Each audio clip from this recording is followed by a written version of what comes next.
Robot सास। शहर में रिश्तों की कमी और अपनों के प्यार की कमी लगभग हर घर में है। किसी को अकेलापन अच्छा लगता है तो किसी को ये काटने दौड़ता है। देखो राधा, तुम भले ही गांव की हो, लेकिन यहाँ शहर में सभी को साथ लाकर रखना पॉसिबल नहीं है। हाँ, लेकिन प्लीज किसी को तो बोलो हम लोगों के साथ रहें। तुम सारा दिन ऑफिस और मैं घर पर पकती रहती हूँ। अरे तो किसी सहेली को बुला लिया करो, बातें कर लिया करो। किसको बुलाऊं? कब तक बुलाऊं? तुम सासू माँ को बोलो ना आकर यहाँ रहे। ठीक है, बात करता हूँ मैं उससे। रवि ऑफिस चला जाता है और अपने दोस्त से कहता है, यार बीवी ने माँ को शहर बुलाने की जिद कर रखी है। अब सोच रहा हूँ कि ऑफिस से दूर जाकर कहीं कोई घर ले लो किराए में। अब 2 कमरे का मकान तो पास में महंगा ही पड़ेगा ना। पर यार गांव की लड़कियों को शहर शादी करके लाओ तो यही दिक्कत होती है। वो लोग समझ ही नहीं पाती कि शहर की जिंदगी कितनी मुश्किल है। सबकी अपनी अपनी परेशानी है। अब मेरी वाली को देख लो, वहाँ के ऑपरेशन के लिए 2 हफ्तों के लिए लेकर आया था। बीवी ने तो इतना हंगामा किया कि माँ को 1 हफ्ते में ही वापस भेजना पड़ गया। सोच रहा हूँ कि माँ को फोन करूँ और कहूँ कि आ जाओ। क्या पता सास की चिक चिक सुनकर वो भी माँ को गांव भेज दे। आखिर औरतें तो औरतें ही होती है ना। किसे सास के साथ रहना पसंद होगा। बात आई गई हो जाती है। राधा रवि के पीछे एक बार फिर पड़ जाती है। वो 210 वाली है ना? हाँ, क्यों, क्या हो गया उसे? उसकी सास कलाने वाली है। बड़ी खुश थी कि वो अब दिन भर बच्चे को सास के पास रखकर घुमा फिरा करेगी। लेकिन हमारी तो किस्मत ही फूटी है। हमारी सास कब आएगी कि ये सुख हम भी ले सके? देखो, मैं माँ से बात कर लेता हूँ, लेकिन माँ हमेशा के लिए कैसे आएगी? कोई और तरकीब सोचो ना। एक काम करो ना, मुझे गांव छोड़ दो, मैं चली जाती हूँ। कम से कम सास का सुख तो देख लूंगी। लेकिन ऐसा कहाँ हुआ कि कोई सास बहू एक साथ सुख से रहे। रवि तो जानता था सब, लेकिन करता क्या। पर कहते हैं ना, पति का दिमाग है, चलेगा तो सही। एक आइडिया आया है। क्यों ना मैं माँ की शक्ल सूरत का एक रोबोट ला कर दे दूं, जो राधा के साथ बिल्कुल सास वाला व्यवहार करे। मजा ही आ जाएगा। न माँ को लाने की झंझट, न सास बहू की किचकिच। रात को स्विच ऑफ करके अलमारी में पैक। बस फिर क्या था। अगले दिन जैसे ही घर की घंटी बजती है और राधा दरवाजा खोलती है, साथ पे खड़ा होता है रवि और साथ में होती है रवि की माँ यानी कि राधा की सास। माँ जी, मुझे तो मेरी आंख पर विश्वास नहीं हो रहा। कितना अच्छा सरप्राइज है। आइए माँ, आइए। मुझे भी अच्छा लग रहा है। मैं भी खुश हूँ, मैं भी खुश हूँ, मैं भी खुश हूँ। दरअसल रोबोट सास की बैटरी ढीली होने के कारण वो एक वाक्य को रिपीट करने लगती है।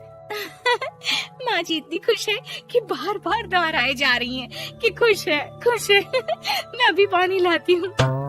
राधा पानी लाने जाती है कि पीछे से रवि सास की बैटरी टाइट कर देता है और ऑर्डर का प्रोग्रामिंग ऑन कर देता है। पानी लाओ, चाय लाओ, खाना लाओ, मेरे बाल झाड़ो, मेरे कपड़े धो, मेरी चप्पल कहाँ है, लेकर आओ। अरे ठीक है माँ जी, सब ला रही हूँ। मैं जानती हूँ रवि आपको प्रोग्रामिंग करके लाया ना कि आप मुझे तंग कर दे और मैं आपको जाने को बोल दूँ। नहीं माँ जी, इस बार मैंने भी कमर कस रखी है। प्रोग्रामिंग कैसी लैंग्वेज यूज कर रही हो? माँ का रोबोट थोड़ी ना है जो मैं प्रोग्रामिंग करूँगा। अरे मजाक कर रही हूँ। माँ तो माँ होती है, मैं जानती हूँ। राधा सास के साथ खुश रहती है। वो उनके साथ बातें करती, घूमने जाती और आसपास के लोगों से मिलवाती।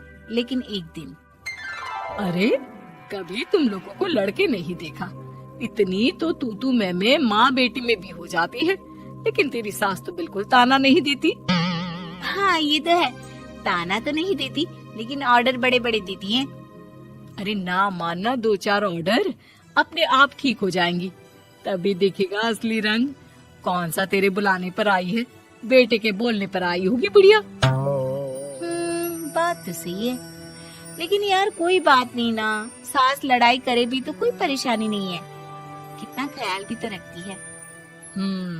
ये तो है, लेकिन तेरी सास तो बिल्कुल नहीं लड़ती, ये कैसे? खैर मुझे क्या। पड़ोसन तो चली जाती है, लेकिन राधा के मन में सवाल छोड़ जाती है कि ये सास है भी कि नहीं। रात में राधा रवि से कहती है, मैं ना माँ जी के पैर दबा कर आती हूँ। अरे लेकिन वो तो मैंने अलग कर दिया है। क्या क्या कैसे कहा? नहीं, मेरा मतलब कहा कभी माँ का पैर गांव में रहा करता था, तो मैंने काट कर मतलब माँ को शहर ले आया ना। Okay okay. रवि चैन की सांस लेता है कि चलो कुछ तो बहाना मिला, लेकिन कब तक। रवि रोज माँ के पैर दबाने के बहाने रॉबर्ट को कमरे में ले आता और डिसमेंटल करके रख देता। एक रोज, मैं आज माँ जी की कोई बात नहीं मानूंगी, देखती हूँ कैसे नहीं लड़ती। अरे ऐसी भी सास किस काम की जो खटर पटर ना करे। सास का डिमांड मोड ऑन होता है। खाना दे दो, पानी दे दो, नाश्ता चाहिए। लाई माँ जी। मैं ना देने वाली खाना पानी।